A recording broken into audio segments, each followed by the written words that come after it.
Hai Sobat Rebahan, selamat datang di channel hiburan kaum rebahan.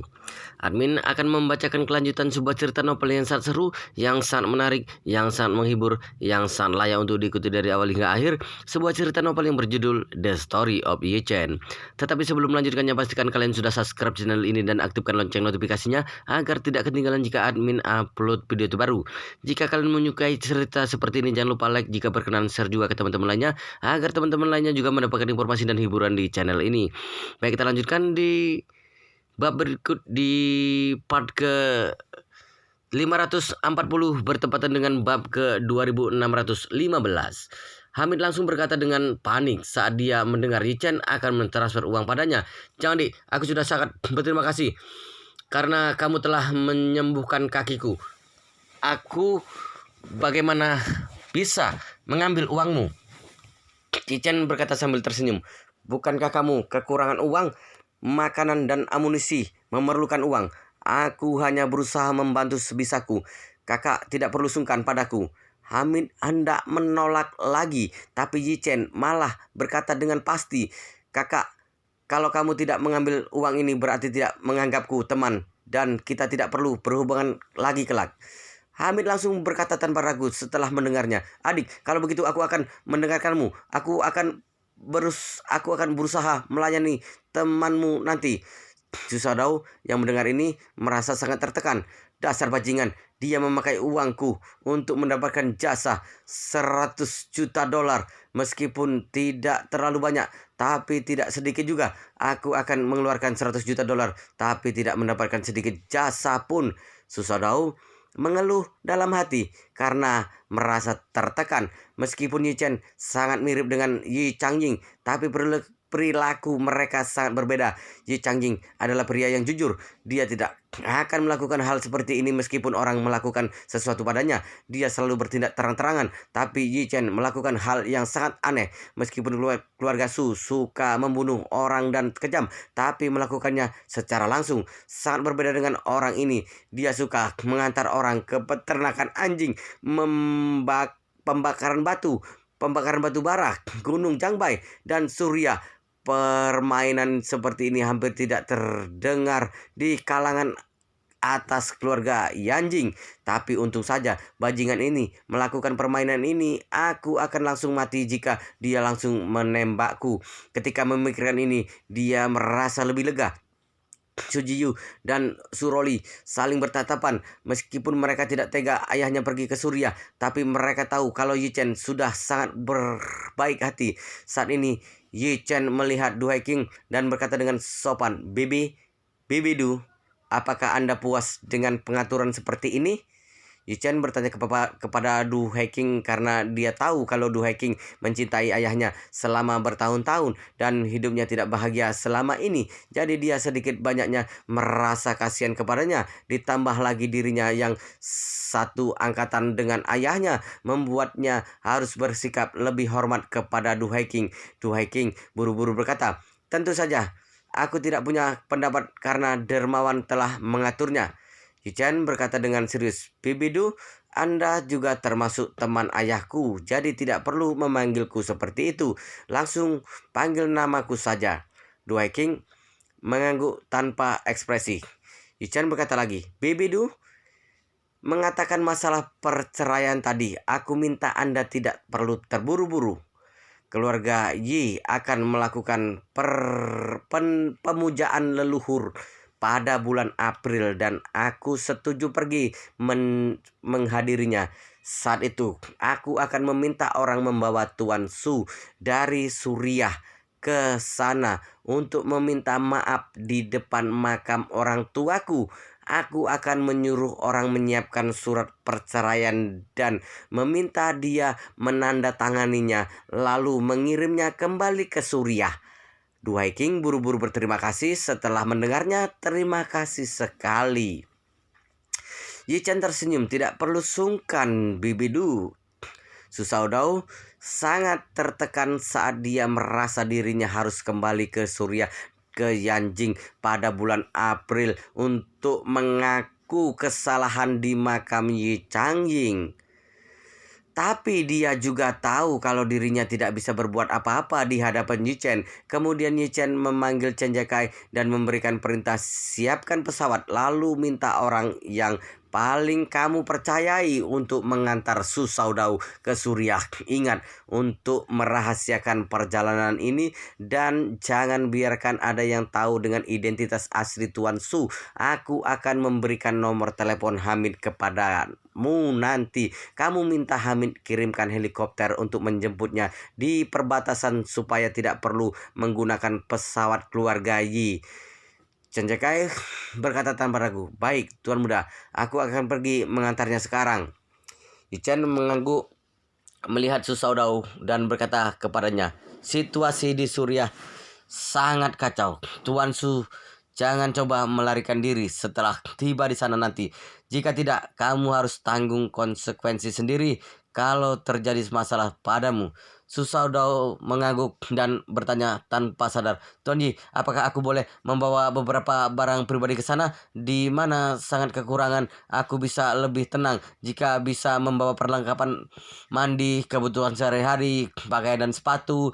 Ichen mendengus dingin. "Aku memintamu pergi mencari pengalaman hidup, maka harus mengikuti kearifan lokal dan kamu pakai apa yang ada di sana. Jika tidak, lebih baik membangunkan sebuah villa untukmu di sana." Saat melihat Yichen agak kesal, Su Shaodao tidak berani mengajukan lebih banyak permintaan lagi. Dirinya terlihat ketakutan. Yichen melambaikan tangan kepada Chen Jiekai dan menunjuk Su Shaodao bahwa dia keluar. Chen Jiekai segera memanggil dua anak buahnya untuk membawa Su Shaodao keluar dari kamar. Saat ini ternyata tersisa Yi Chen, kedua putri keluarga Su dan Du Haiking di kamar. Meskipun suasana hati Su Jiju terasa sangat rumit, tapi saat melihat dermawan ada di depannya, hatinya merasa malu dan tegang seperti gadis muda. Suroli merasa sedikit kehilangan meskipun Suroli merasa sedikit kehilangan meskipun dia telah lama naksir kepada Yi Chen, tapi kontaknya dengan Yi Chen lumayan banyak, tidak seperti Su Jiyu yang telah lama memikirkan dan mencari Yi Chen. Tentu saja dia merasa sangat senang karena bisa bertemu dengan Yi Chen saat ini. Suasana hati Du Haiking juga rumit. Sebelumnya dia pernah curiga apakah dermawan yang terus dirindukan Su Jiyu adalah pria yang dia lihat di rumah lama Yi Changjing yang diduga putra Yi Changjing. Kini kecurigaan ini akhirnya menjadi kenyataan. Alasan mengapa hatinya merasa rumit karena dia pernah mencintai Yi Changjing sewaktu muda tapi tidak ada hasilnya. Putrinya sekarang juga jatuh cinta kepada putra Yi Changjing. Dia yang merupakan seorang ibu pasti merasa pedih kalau putrinya mengalami kegagalan yang sama dengannya. Karena selama 30 tahun ini dia tidak bisa melupakan perasaan cinta tapi tidak bisa memiliki. Dia berkata dalam hati saat memikirkan ini, "Yi Changjing, luka yang kamu berikan sangat dalam, tapi dia juga memiliki harapan dan keinginan yang kuat di dalam hatinya.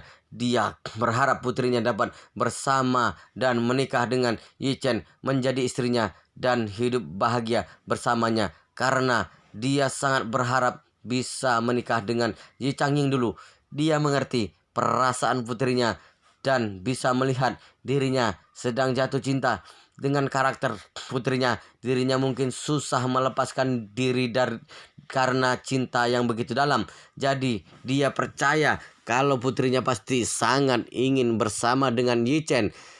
Jika harapan putrinya bisa terwujud, bukan hanya putrinya yang bisa mendapatkan kebahagiaan, tapi putrinya bisa mewakili dirinya mewujudkan keinginannya yang tidak tercapai. Su Jiyu tidak tahu apa yang dipikirkan ibunya, tapi ada kesenangan dalam hatinya serta harapan dan khayalan untuk masa depan. Dia berpikir di dalam hati, meskipun pahlawan menyelamatkan wanita cantik terdengar konyol dan berlebihan, tapi itu karena kebanyakan orang tidak punya kesempatan bertemu dan hal ini saat kejadian seperti ini terjadi padanya, dia baru bisa merasakan betapa menakutkan hal ini. Ketika memikirkan kalau dia yang telah menyelamatkan nyawanya, maka terbentuk sebuah pikiran untuk menyerahkan hidup padanya.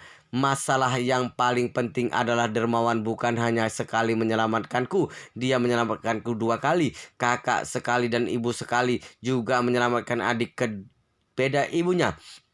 1 kali menyelamatkan saja susah dilupakan seumur hidup, apalagi berulang kali. Hanya saja tidak tahu apakah dermawan punya perasaan padaku atau tidak, atau apakah dirinya masih melajang sekarang. Suasana Sujiyu sangat kacau. Dia ingin bertanya kepada Yichen tapi tidak tahu bagaimana caranya. Tapi Yichen memecahkan keheningan terlebih dahulu. Dia melihat Du King dan berkata dengan sopan, "Bibidu, maaf karena selama beberapa waktu ini membuat Anda dan putri Anda tinggal di sini dan tidak mengizinkan kalian menghubungi dunia luar." Du King buru-buru berkata, "Kamu jangan berkata seperti itu, Yichen. Jika bukan karena dirimu, Bibi dan Jiyu sudah mati sejak lama." Kemudian dia berkata lagi pula kamu tidak membiarkan kami berhubungan dengan dunia luar karena sedang melindungi kami. Bibi bisa mengerti." Yichen tersenyum dan berkata, "Baguslah kalau Bibidu bisa mengerti." Setelah itu Yichen berkata lagi, "Untuk saat ini meskipun belum pasti apakah keluarga Su akan menyerangmu lagi atau tidak setelah mengetahui kabar Anda masih hidup, tapi aku telah menyebarkan semua perbuatan keluarga Su pada Anda. Aku percaya keluarga Su tidak mungkin berani berbuat sembarangan kepada Anda kalau mereka masih punya otak." Du King mengatupkan bibirnya dan mengangguk pelan, lalu berkata, "Untung ada kamu. Jika tidak, Bibi dan Jiu pasti sudah mati." Yichen tersenyum dan berkata, "Bibi, sejujurnya Anda dan Nona Su Jiu sudah bisa pergi sekarang. Tapi aku masih ada satu permintaan. Semoga Bibi bisa menyetujuinya." Du King segera berkata, "Yichen, kamu tidak perlu begitu sungkan kepada Bibi. Kamu katakan saja permintaanmu." Yichen berkata, "Susau Dao akan segera diantar ke Surya. Jadi dia akan segera menghilang di mata keluarga Su. Dan di depan umum, keluarga Su pasti akan melakukan segala cara untuk mencarinya. Kalau aku membiarkan Anda dan Nona Su pergi, keluarga Su pasti akan mengaitkan kehilangan Susau Dao dengan kalian berdua. Aku berharap kalian berdua bisa merahasiakannya untuk sementara waktu." Du King mengangguk tanpa ragu dan berkata, "Kamu tenang saja, Yichen.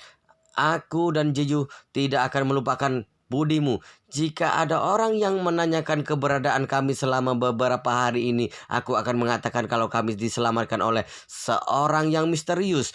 Kalau mereka merasa kehilangan Susau Dao ada kaitannya dengan hal ini, maka biarkan saja mereka menebaknya. Lagi pula, aku tidak akan mengatakan apa-apa."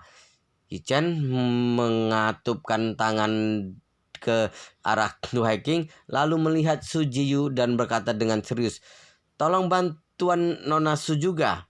Su Jiyu merasa gugup karena Yichen tiba-tiba berbicara dengannya, tapi hatinya sedikit banyak merasa kacau. Bagaimanapun juga dia adalah orang keluarga Su. Jika Yichen menganggap keluarga Su sebagai musuh dan akan menyerang keluarga Su kelak, maka dirinya yang merupakan keturunan keluarga Su akan merasa serba salah.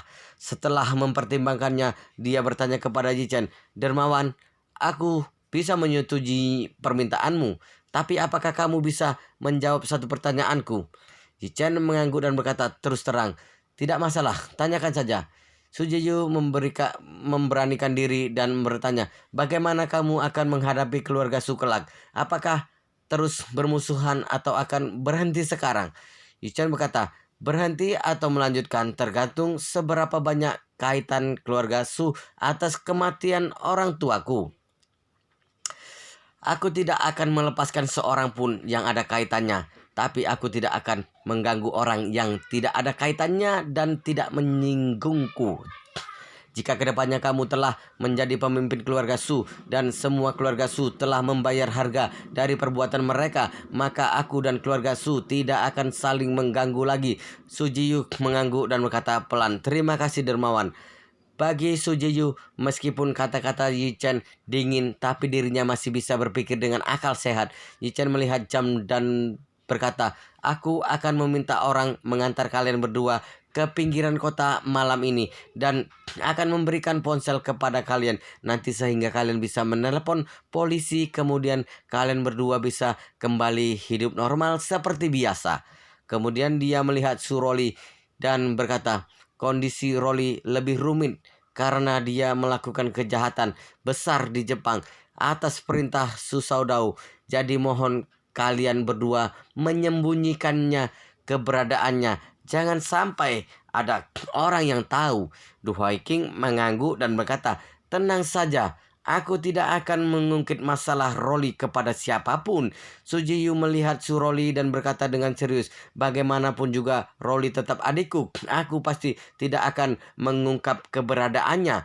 Su Rolly merasa tersentuh saat mendengarnya. Sebenarnya dia tahu kalau Su Jiyu adalah kakaknya selama ini. Meskipun beda ibu, tapi setengah darah mereka sama. Jadi dia selalu menganggap Su Jiyu keluarganya sendiri. Hanya saja identitasnya adalah pengawal saat tinggal di keluarga Su. Jadi dia menjaga jarak. Tidak peduli itu terhadap Su Saudau, Su Jiyu, atau Su Jipe. Selain itu, sejak identitas dirinya terungkap, dia tidak berani menghadapi keluarga Su, terutama kakak beradik Su Jipe dan Su Jiyu.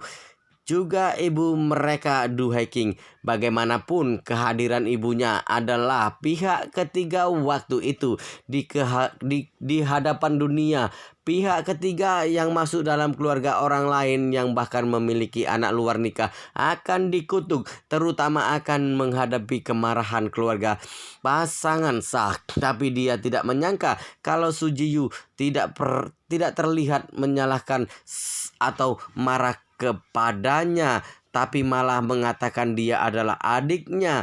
Ini benar-benar membuatnya tersentuh. Jadi dia membungkuk kepada Du King dan Su Jiyu secara terpisah, lalu berkata dengan hormat, "Terima kasih Nyonya pertama, terima kasih Nona pertama." Nyonya pertama dan Nona pertama adalah sapaan Suroli kepada Du King dan Su Jiyu selama ini. Meskipun sebelumnya dia menjadi pengawal keluarga Su, tapi pengawal adalah juga termasuk anak buah bagi keluarga Su. Jadi harus menyapa keluarga Su dengan sapaan hormat. Du King buru-buru berkata saat mendengarnya, "Rolly, jangan memanggilku Nyonya pertama lagi kelak. Panggil aku Bibi saja." Su Jiyu juga berjalan ke depan dan memegang lengan Su Rolly, lalu berkata dengan serius, "Rolly, karena kita berdua memiliki setengah darah yang sama, maka kamu adalah adikku. Jangan memanggilku Nona pertama lagi. Kalau kamu tidak keberatan, kamu bisa memanggilku kakak kelak."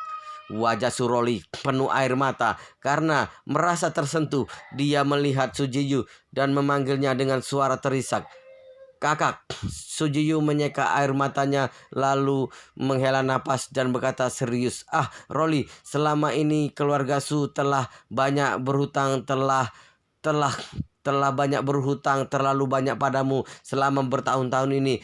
Kakak akan mencoba yang terbaik untuk menembusnya kelak."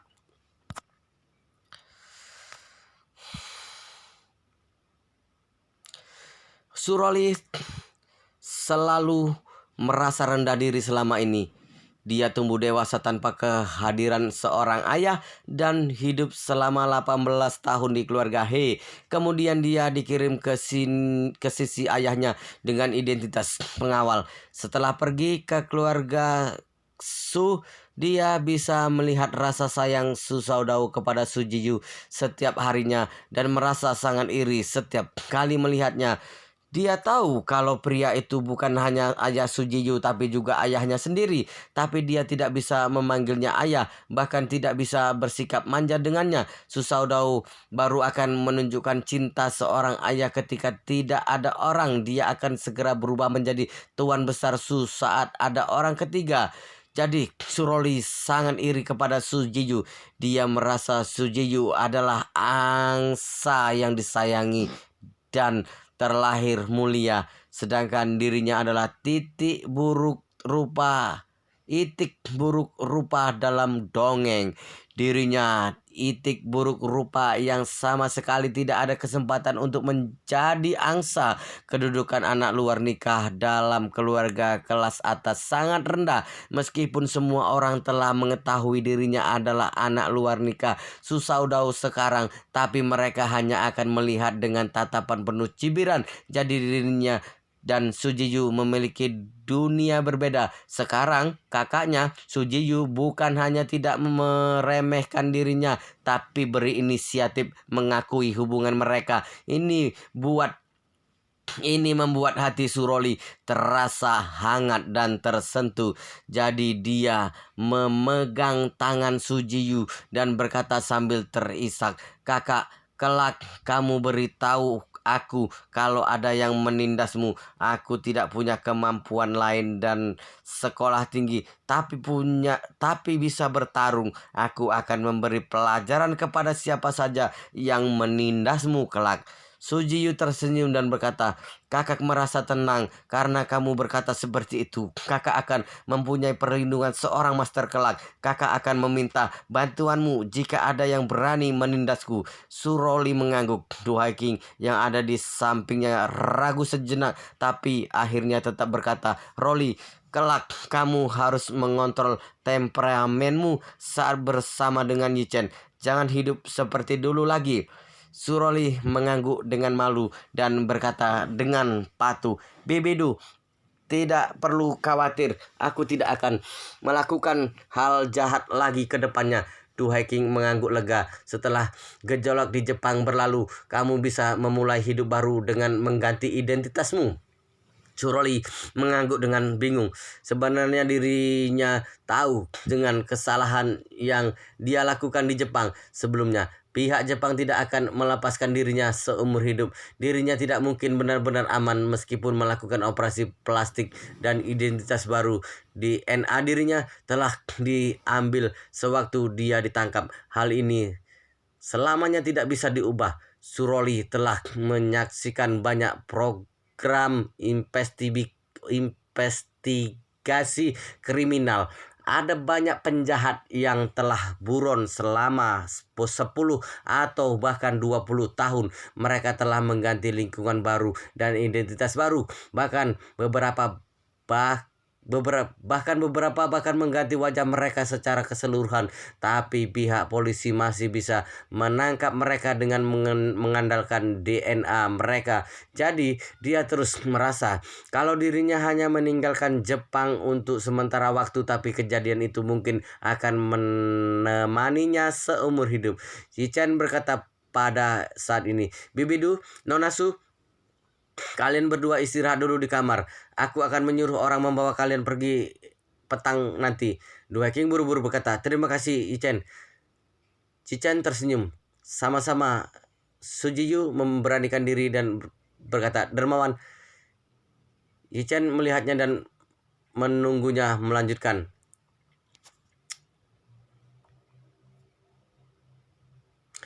Wow, luar biasa sekali guys. Ceritanya sangat seru, sangat menarik, sangat menghibur, sangat membuat kita penasaran jika tidak mengetahui cerita kelanjutannya. Tetapi sepertinya di bab ini, di part ini sampai di sini dulu, dan kita akan lanjutkan di bab berikutnya di video selanjutnya. Pastikan kalian sudah subscribe channel ini dan aktifkan lonceng notifikasinya agar tidak ketinggalan jika admin upload video terbaru. Jika kalian menyukai cerita seperti ini, jangan lupa like, jika berkenan share juga ke teman-teman lainnya agar teman-teman lainnya juga mendapatkan informasi dan hiburan di channel ini. Baik, kita lanjutkan di bab berikutnya di video selanjutnya.